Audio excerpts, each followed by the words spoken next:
aside from expressing verbal concerns and communicating with Beijing our displeasure with this, is the United States contemplating any kind of response to back China down from its increased aggressiveness? We have continued to convey that message to them. I mean, obviously, we're not in control of their military and their military assets or their military leaders. We urge them to make better decisions about how they operate in international airspace and sea space. Whether they acknowledge those rules of the road or not, they are the rules of the road. And for a nation like China that continuously touts international law and sovereignty and territorial integrity, you would think that they would understand when a vessel or an aircraft is operating, in fact, in international airspace and sea space.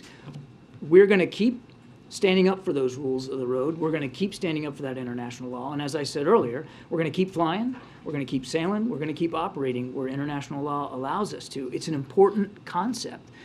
Freedom of navigation, whether it's in the air or on the sea, it's an important concept that the United States is going to continue to stand up for.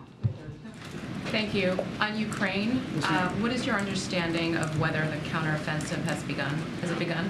I'm not going to be talking for the Ukrainian military. That's for them to speak to. And I think you heard them say earlier today that they're conducting some offensive operations, but I won't go beyond that. That's for them to speak to. What I can speak to is how hard we work to prepare them to be ready. So whether it's starting now or starting soon or whenever they decide to step off and whatever they decide to do, the president's confident that we did everything we could over the last 6-8 months or more to make sure that they had all the equipment, the training, the capabilities to be successful. Thanks. Back to China. Do you think, though, all of these incidents are sort of an effort to intimidate or impact other channels of communication that you are trying to keep open? Or do you see them compartmentalizing the military sort of realm from you guys trying to send Blinken over there and Yellen over there and Raimondo? It's difficult to know for sure, Jenny. I mean, obviously, when you fly and sail as aggressively, and you saw the video for yourself, I mean, you don't need me to tell you how aggressive it was.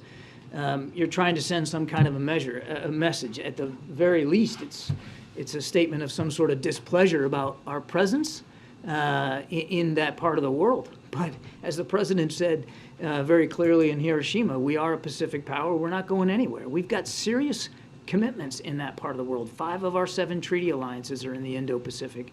The vast majority of international economic trade flows through the Indo-Pacific. We've got real needs there, and we're going to stay there. And we're going to continue to strengthen and revitalize those alliances and partnerships. So again, I can't speak for the PRC, wouldn't do it. But if the message that they're trying to send is that we're not welcome or our presence needs to be diminished or they want us to stop flying and sailing and operating in support of international law, not going to happen. Would you say, though, as this is going on, that you're continuing to make progress in setting up these visits for Secretaries Blinken, Yellen, Raimondo?